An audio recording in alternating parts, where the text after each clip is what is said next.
Kirby Smart has made offensive coaching changes right now.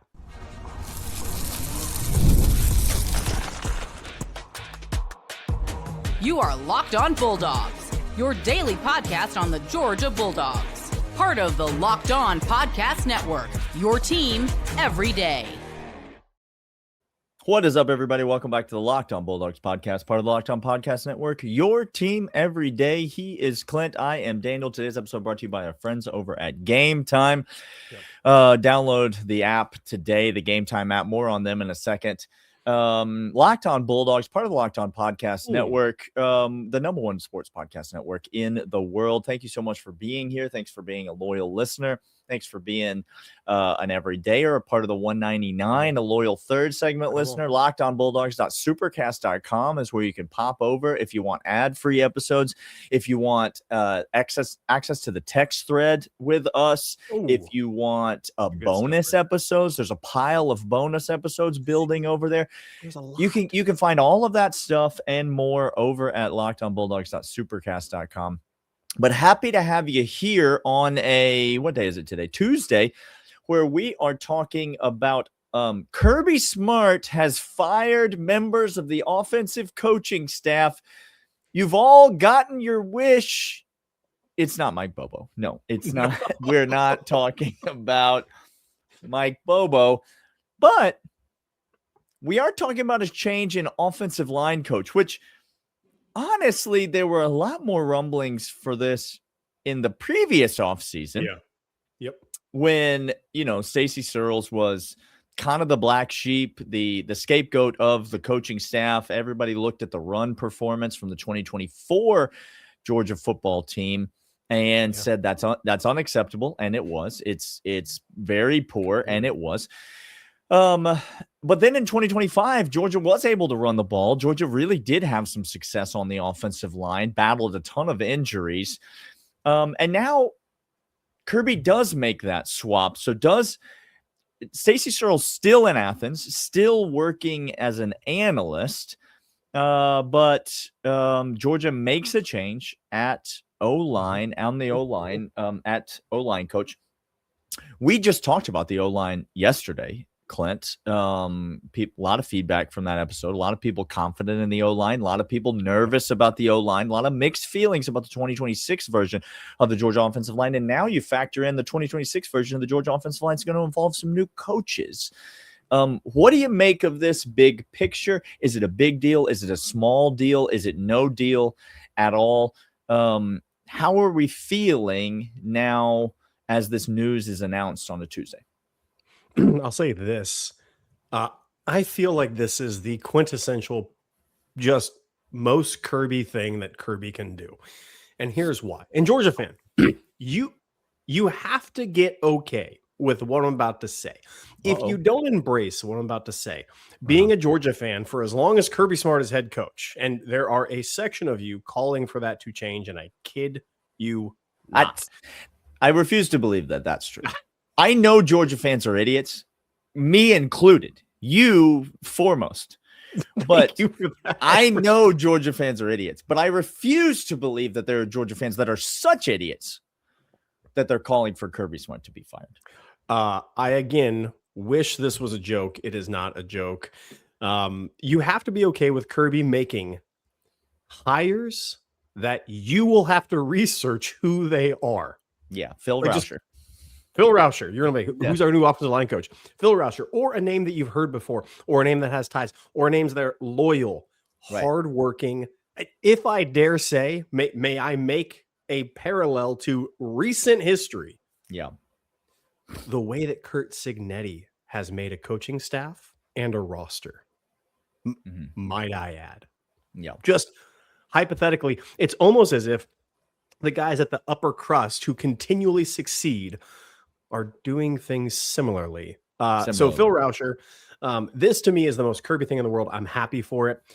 There did seem to be some need of change. We saw an improvement on the offensive line. We saw an improvement in the run game. We saw an improvement in Mike Bobo's system. All of those were better than they were last year. Now, 2 years ago. Last year's team was able to run well. Phil Rauscher came into the program having NFL experience, Jacksonville Jaguars, Redskins, number of other stops. 10 years as an NFL offensive line coach, just for the pedigree, 10 years as an NFL offensive line coach, 1 year as a Georgia analyst. And that year as a Georgia analyst was the significant turnaround that we are describing. So Stacey Searles did not change from the 24 to 25 season, but Phil Rauscher did change. He was brought in on this staff in line with the success. And so now you could read between whatever lines you want, but Kirby apparently is telling you, how involved was he in that success? Well, seems pretty like involved. Yeah. Considering the Jacksonville Jaguars. Now, the Jaguars went through a coaching staff change, which is what led him ultimately to come to UGA. Again, stops with the Broncos, Vikings, Jaguars, the most recent being the Jaguars. He was a running game coordinator over there, not just offensive line coach, but he handled the run game the Jaguars had. Jaguars had plenty of success in those times, just wasn't enough for what they wanted to. He comes on for Georgia. Their loss, our gain. Phil Rauscher needed some time out of the NFL because he started like everybody does, graduate assistant, UCLA, worked his way up. You need to get back to recruiting and having respectability with college kids. And for all of you saying recruiting doesn't matter anymore in the transfer portal era. Shut up. That's a worse take than Kirby should be fired. I'll be honest with you. I would listen to a person say Kirby should be fired longer than I would listen to a person saying recruiting doesn't matter in the transfer portal era. That's the single dumbest take. And that's where in the second segment, as we transition to the second segment, that's where I think this hire really makes a ton of sense. And the timeline really makes a ton of sense. There are the most Kirby thing Kirby could do. There are certain names that seem to just fall into place here. Interesting. And those names are it's the Jimmies and Joes, Clint, that are going to win you these football games. That's interesting, Daniel. How is that a thing? Yeah. How is that the case? Yeah. That's wild to me. And so maintaining those relationships and maintaining that seamlessness of transition becomes really important in this day and age in college football. So we're going to talk about that and more on this, why this hire makes sense, why it's a smart move for Georgia, how there's literally no downside to it. Guys, no downside. All of that is what we're going to discuss when we come back. But first, These are, in fact, game time. There's nothing like college football season tailgates, packed stadiums, being right in the middle of an action, energy bands, moments you will remember forever. Game time gets you in, gives you advantage back to the fans. Easiest way to unlock amazing college tickets and experiences in just a few taps. The app is so easy to use, went through, and it's easy to browse, easy to see the view from your seat and the price before checkout, and there's no hidden fees. Take the guesswork out of buying college tickets now on Game Time. Download the Game Time app, create an account, use promo code LOCKEDONCollege, $20 off your first purchase. Terms apply. Again, that's code LOCKEDONCollege, $20 off. Download the Game Time app today. Clint, there's no downside. There's no downside. And this is where it's not, there's also no sexiness to it. See, that's what Georgia fans are unwilling to accept, is with a hire in which comes no downside, also comes absolutely no flash. Let me tell you a team that made a sexy hire this offseason. Go ahead. Tell the people. LSU. That's a team that made a real splash and hired themselves an absolute proven self-promoter. Let me tell you, just to go off of recent history, a team that did not make a sexy hire 2 years ago. That was Indiana when they hired James Madison's coach. Interesting. A guy who had never coached major college football, a guy who had never recruited anyone with 3 stars next to their name in his entire career, had never recruited a 3-star prospect. Not a sexy hire. Georgia brings in an analyst last year. Okay. This is a spot on the payroll. He's contributing. He's obviously making a significant impact on this. Really quickly, for those of you who don't understand what this man does, he is in the facility. He is watching film. He is going through data. He is talking to. He can't coach on the during field. the game. Thank you. The field of play being Saturday. Yeah. But conversations, insight, relationship building, technique building, development of players, one-on-ones, schemes, working with Mike Bobo, facilitating play calls. Like, these are the types of things that Rauscher was already doing, brings him in last year. And then the proof is in the pudding, Clint. I got two reasons why you should assume that Phil Rauscher was really good at his job. A, Georgia's run game got not a little better, not significantly better. It improved night and day from last year to this, from 24 to 25, corresponding with his arrival. And then after that improvement, Kirby Smart apparently thought he was a big enough piece of the puzzle as to why it improved that he gets the promotion and says, Stacey Searles, you're now going to be the off-field analyst, and Phil Rauscher, we need more of you. We need you more in our lives. You understand? This is like people who go to lockdownbulldogs.supercast.com. They just feel like they need a little more of this podcast. We need more of Phil Rauscher. That's what Kirby Smart says. So those are two reasons you should assume that Phil Rauscher was a big part of the success of the Georgia ground game last year, and a reason why you should be excited, because more of him means more of that same success in a season where, oh, by the way, Nate Frazier is coming back. Where, oh, by the way, Chauncey Bowens is coming back. Where, oh, by the way, we've still got Glover and Gaston and Ernest Green and those are the names. Drew Bobo coming back. So those are the names that you need to keep. You've got to hold them. And Phil Rauscher held this together beautifully. There is a reason. Again, go back to this was Mike Bobo after Todd Monken. Todd Monken signed off on Bobo, still a dog all the way through, said, that's the guy, go get him, go put him in there. He stayed in the shadows, boom. Phil Rauscher is the same thing. Same thing. Many people are going to hear that and go, oh, then he's going to be better. No. Bobo 2.0. Well, if the fans love that, Clint. If he is Bobo 2.0, let me tell you what's going to happen to the run game and the offensive line next year. Yeah. We will have more rushing yards and give up less sacks. Yeah. That's what it means. Phil Rauscher is an improvement. Stacey Searles, damn good coach. He's still part of the program, still be coaching, still giving technique, still doing all of that.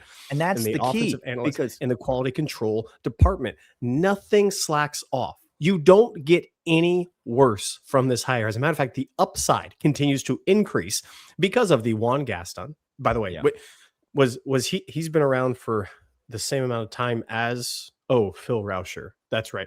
You mean the two most notable offensive linemen who have the biggest upside, Glover as well as Gaston, biggest upside, biggest talent, are in the program the same amount of time as Phil Rauscher. Phil Rauscher gets to go. Do you don't think that's going to get their juices going? Get them excited, get them playing, get other dogs who are coming in via the portal, via the recruiting cycle. It is he needed to learn what the recruiting game looked like in college, and he learned it. And now we have an insurance policy, just like every. And you keep Stacey Searles. Now listen, Stacey Searles not going to be in this analyst role forever. He's going to get another job as an O-line coach, right? Just like Will Muschamp got another job as a D coordinator. He's not going to sit there as an analyst forever. We haven't talked about, by the way, Texas, beat your chest for being the Mets of college football. Just go off, King. Well, how many meaningful games have the Mets won in the postseason? Do they? You have to make so they are the Mets. They are the Mets. Yeah, That's no, correct. I get it now. I see the analogy. There you go. He's not going to be an analyst forever, but you maintain these relationships. Georgia has a commitment in 2027 on the offensive line. Who do you think recruited that guy? Stacey Searles. Oh, he's still at Georgia. He's still here. He's still recruiting him actively to our team. Ogboko, 2026 commit. The 5-star kid that has the highest ceiling that I've seen in a very long time. And I know who we've had. Trust me. Ogboko, who you talked about yesterday as being a sleeper to be a factor on this year's offensive line. Who do you think recruited him? Stacey Searles. Well, he's still in the building. He's still here. There's continuity. The way that Kirby Smart does this, he basically says, hey, Stacey Searles, instead of firing you, here's what I'm going to do for you. No, listen to this. Yes. Listen to this. This is Sincerely, by the way, insane. this is not. This Daniel is is insane. not grasping at straws and make this is. We've seen this in other coaches we can talk about, by the way, but we're talking about Stacey Searles. We've seen this other places. Okay, continue. Instead of firing you, guess what I'm going to do? I'm going to pay you your same salary. Stay the same. To do less work and stay here until another school wants to hire you. And then I'm going to say, go be great. And you're going to go and you're going to take that job. Like, you understand what a gift that is to Stacey Searles? Like, if any of your former bosses had offered you that deal, you'd been like, okay, yeah, no, I think that's good. Instead of getting fired, which was the other alternative. How about I make the same money to do less work until I can find a different job? That would be a great deal. That's exactly where Stacey Searles is. And it helps him. Yes. No, it helps him, but it helps Georgia. It's not charity. It's intelligence. It is savvy. It is using the resources available to you, of which Kirby has many, and you can hire as many of these support staff people as you want, Clint. And so Kirby uses his resources. He benefits Stacey Searles, yes, but ultimately he benefits himself, because is Ogboko going to transfer? No, he's not. Is our 2027 O-line like commitment list, like the guys that we're recruiting, is that going to fall into oblivion? No, it's not. It's just going to keep right on going because Kirby keeps things intact. That's why this move has no downside. It has all upside. It's genius. It's genius move. Juxtapose what Kirby is doing, what the offensive line is doing, what the support staff is doing. Juxtapose that with other universities that go through wild swells of up and down. You're going to be watching this right now. Oregon, Dan Lanning, this year, I'm going to make a ludicrous statement that is not ludicrous. This is Dan Lanning's make or break year. He's losing offensive coordinator, defensive coordinator. He's had recruiting cycles. He's hit on the transfer portal with 2 quarterbacks, which, by the way, is Dante Moore's not really that good. You have 2 because you should have taken the NFL money this year, Dante. Turns out that Stein is going to show you that he was, in fact, really, really good for Oregon. He's going to be underrated, great hire. Kentucky. Kentucky's going to be good. Not next year, but a couple of years, they're going to be good. Anyway, watching Dan Lanning go through this, he didn't have anybody waiting in the wings necessarily, right? He didn't have what Kirby has. Also, look at LSU and look at the turmoil and the ludicrous nature on which that moron ravaged one fan base that hates him, a whole entire only people that like Lane Kiffin. When you say that moron, I just want to clarify for the people that maybe need some context. You mean the governor of Louisiana? Is that? I mean the governor that's of who Louisiana. You mean. Yeah, that's who I mean. Correct. Yeah, the whole entire single-handedly took it upon himself to say, let's bankrupt the school's flagship university in order to hire a man who has never won anything meaningful in his career. And whose coaching staff, by the way, Charlie Weiss Jr. If you don't think Charlie Weiss Jr. has all the power in this relationship and is positioning himself, Lane said, I need all my coaches back. And he said, no.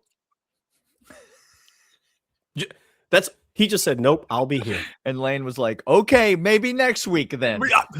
You get one more week, you mister. It's just the most veiled, like, you're not a threat. You're not who you think you are, Lane. Compare it with that circus going on. Now, LSU probably going to have a really good year next year. They're going to have a good roster, I'll tell you that. What's the longevity of health? And that's what Kirby's talking about. Kirby is talking about longevity of health and replicating and keeping a high floor so that you have a chance to get in and do damage in the playoff, which is ever expanding. This is a high upside, low risk. This is exactly what you're supposed to do as a grown adult. Not as a yoga. We were talking about Lane Kiffin. We were talking about Lane Kiffin. I know. That's why I had to say grown adult. I had to transition. Hard pivot. Clint's making hard pivots, everybody. You just got to keep up. Head on a swivel. Keep head on a swivel. We're going to come back. We're going to talk to the loyal third segment listeners. You don't want to miss what we have to say. But first, we're talking about these.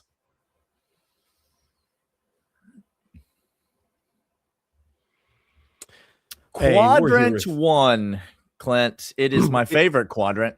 It's a to live in. I love it. Of all the quadrants, yes, it's the one that I would prefer to be in the most. Lockdown Bulldogs at supercast.com. By the way, if you like the third segment, you'll love the fourth segment. The fourth segment is what we call our bonus episodes. And things get weird. I'll just tell you, there's a lot of banter. If you don't care for the banter, do not subscribe at Lockdown Bulldogs at supercast.com. You will be disappointed. Daniel and I have, by the way, we give you insights that we don't hear. It's just first and foremost. Okay. Mm-hmm. Secondly, we have no governor. There's no rules. There are no rules. Okay. If you remember Talking Dogs, there were no rules. Oh my gosh. That's what the fourth segment is like.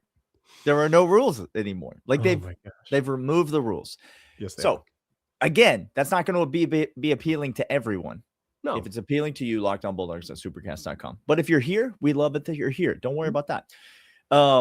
Mike White, road game tonight, Missouri. Yep. Missouri picked themselves up off the mat, winning 3 in a row in the SEC. I heard they were trash, though. They were not. So Ole Miss and Missouri both kind of down, but have now elevated themselves once they've gotten into league play. And now both of those teams, Georgia just lost to Ole Miss at home. Now Georgia travels to Missouri. Missouri looks like a tournament team, certainly a quad 1 opportunity on the road against this Tigers team, and a really important game. Again, when you win road games in the SEC, there's the floor for Georgia this year. I think we're far enough in, Clint, that I can say the floor for Georgia is about 500, around 500 in the league. I think Georgia's going to go 500 in the league. Okay. And 500 in the league is going to be good enough for Georgia, who was elite in the non-conference, obviously. It's going to be good enough for probably something similar to where we were last year, an 8 seed, maybe a 7, maybe a 9, somewhere in that neighborhood. We won't be on the bubble, but we'll be in the tournament.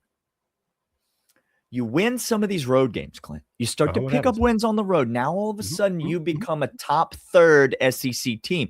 That's all we're talking about. Top 3rd SEC team. That puts you into a new realm. It puts you into that 6-7 seed. Please forgive my cultural reference, which was inadvertent. That was not. It puts you into that 7 or 6 seed, which, if you know anything about the NCAA tournament, what happens in that is a much better position to be in. Much better. So these are significant games. Missouri, a good basketball team. Dennis Gates, a good coach. Missouri's got some size on the interior. It's going to come down to this tonight, Clint. Okay. Can Santos Surreal stay on the floor? Please. Can he stay on the floor? And can Georgia get half the rebounds that are secured in this game? 1/2 of them. We're not looking for anything outlandish. Dead even in the rebounding margin. If Georgia secures 1/2 of the rebounds in this game, and Santos Surreal stays on the floor, I think Georgia's got an opportunity, even on the road where Georgia has not been good. Georgia has shot the ball poorly on the road. Very, very bad. Especially early. But I think Georgia's got an opportunity with the way that we defend. I know we gave up quite a few points to Arkansas. Again, a team that likes to play fast. But you saw things from Georgia defensively against Arkansas that were a marked step forward from what we had seen, even like guys on the perimeter defending, jumping into passing lanes, not giving up such easy, uncontested shots. If Santos Surreal can stay on the floor and Georgia can get Georgia can be even in the rebounding margin. I think it gives them a great chance to pull up this win. And this would be, again, when you win a road game in the SEC against a team that's, that's good. That's like it's just a gold mine when it comes to Selection Sunday. Because that's a guaranteed quad one win. It's guaranteed. There's no way Missouri will be bad enough the rest of the year to negate Georgia's performance on Tuesday night. And here's how Santos Cerrillo can stay on the floor. It's very. We pay the referees. Okay. One, let me help you out. Here's a little cheat sheet. Okay. Mm-hmm. You don't want Santos Cerrillo changing how he plays. No, you don't. You can't have it. So is there a high likelihood that he will foul out a good majority? Yes, there is. He had 0 fouls in the first half against Ole Miss, Clint. I know I don't have to tell you this, but he had 0 fouls at halftime. And he fouled out of the game with many minutes to go. Okay. Thank you for that, Daniel. Thank you for accentuating that. Just punctuation on my point very well. I'm here. Sorry. Secondly, there's a way for him to elongate that. And we saw it in the way that defenses played at Georgia. And I don't know how we're going to do this exactly, because you want him being in front between the basket and ball much of the time because of the rebounds. This is where the rebounding game needs to go. Catchings, I need you to elevate your Catchings, get in there. Dylan James, get in there. Blue Cane, continue to scrap and fight and secure You rebounds. have to get some rebounds, because if you are able to get rebounds, if you're able to box your man out, beat your man to the rebound, what it allows Samto to do is slack off a little bit on D, just enough to allow some play that free safety role a little bit.